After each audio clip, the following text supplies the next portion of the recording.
मन्नाथ श्री जगन्नाथ मदगुरु श्री जगतगुरु मदात्मा सर्वभूतात्मा तस्मै श्री गुरवे नमः। नीलाचल निवासाय नित्याय परमात्मने बलभद्र सुभद्राभ्यां जगन्नाथाय ते नमः। क्रियायोग परंपरार समस्त गुरुमानकु मु प्रणाम करुचे। उपस्थित भगवत स्वरूपगण सबुरी भितरे जगन्नाथ को उपलब्धि करी मु प्रणाम करुचे। भागवत रे लेखा अछि, अनेक जन्म तप फले मनुष्य जन्म मही तले।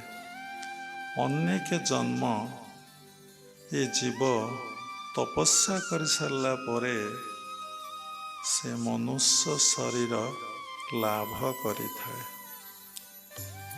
ए पृथ्वी पृष्ठरे सर्वश्रेष्ठ प्राणी होउची मनुष्य। ताठारु आउ सर्वश्रेष्ठ प्राणी केही नाहांती।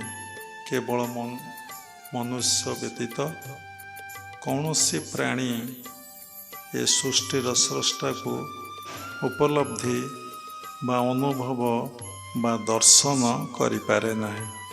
केवल मनुष्य भगवान को दर्शन उपलब्धि करिपारे। जदि आमे मनुष्य जन्म ग्रहण करी भगवान कर दर्शन उपलब्धि न करि पारुचे ताले आमे सर्वश्रेष्ठ प्राणी केमिति हेले? तेणु भगवान ये मनुष्य को सृष्टि करिचंदी तांकरी दर्शन तांको उपलब्धि करिबा पाए।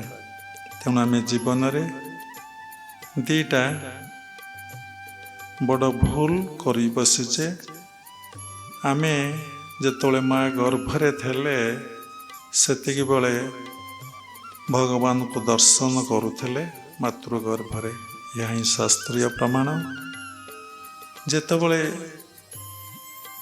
जन्म बा समय आसी जाए, 10 मास हो जाए, सेतेबले पिला भगवान को स्तुति करुथाए, प्रभु जदि भी मत्यमंडले जन्म ग्रहण करी केवल तुमको जप करी, तुमको ध्यान करी, तमरी पूजा पाठ करी, तमरी पित्यार्थे मु कर्म करी। जन्म ग्रहण परे भगवान ताको कहती, तू अनेक थर एमती स्तुति करी जाइचु, सबकिछि विस्मरण हो जाइचु, सबकिछि भूली जाइचु, एथर जा। तापरे पिला जन्म ग्रहण करे, से भगवान को खोजे, से कहांती मांगर स्पर्श, माटीर स्पर्श, गांधी कुटुंब स्पर्श रे धीरे धीरे पिला कौन करे ना विस्मरण हवा को लगे। जार पूर्व जन्मर संस्कार से भली बलवत्तर अच्छे, से तार पूर्वर स्मृति एते शीघ्र भूली जाए नहीं। जार संस्कार बलवत्तर नहीं से भूली जाए भगवान को।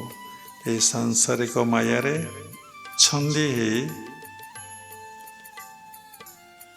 विभिन्न प्रकार कर्म रे व्यस्त रही ता जीवन निर्वाह करे एवं केतबले संसार विदाय निये से आउ जानी पारे ना।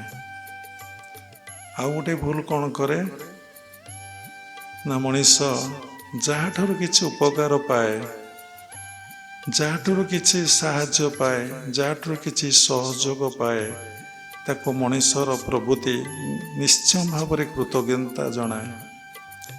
किंतु ये सृष्टिर जे स्रष्टा, जहाँकर ये पंचभूत, जहाँकर पृथ्वी, जहाँकर जल, जहाँकर अग्नि, जहाँकर वायु, जहाँकर आकाश, जहाँकर सबकिछि एवं सर्वश्रेष्ठ कथा होउछि जी आम भितर रही श्वास प्रश्वास टाणुचंती बा नौचंती, सेथिलागि आमे जीवित। तांको प्रति थरे केबे कृतज्ञता नहीं। कौन कृतज्ञता ना? हे भगवान ସବୁକିଛି ତୁମର, ସବୁକିଛି ତୁମେ। ଏ କଥା କହିବାକୁ ଏ ମନୁଷ୍ୟ ପସନ୍ଦ କରେ ନାହିଁ। ସେ ଏତେ ଅହଙ୍କାରରେ, ଏତେ ଅଜ୍ଞାନତାରେ ବାନ୍ଧି ରହିଥାଏ ଯେ ଏସବୁ ଜିନିଷ ଈଶ୍ୱରଙ୍କର, ଏସବୁ ଜିନିଷ ଭଗବାନଙ୍କର ସେ କେବେ କହିବାକୁ ଭଲ ପାଏ ନାହିଁ। ଦେଖନ୍ତୁ, ସମସ୍ତଙ୍କର ନିଶ୍ଚୟ କିଛି କିଛି ଅନୁଭୂତି ଏବଂ ଅନୁଭବ ରହିଛି। ସବୁ କଥାରେ ସବୁ ମୋର ଆଉ ଆମର, ସବୁକିଛି ଈଶ୍ୱରଙ୍କର, ସବୁକିଛି ଭଗବାନଙ୍କର। ଆମେ କେତେଥର ଦିନ ଭିତରେ ହାତ ଯୋଡ଼ି ଭଗବାନଙ୍କୁ କହୁଛେ, ହେ ପ୍ରଭୁ, ସବୁକିଛି ତୁମର, ସବୁକିଛି ତୁମେ।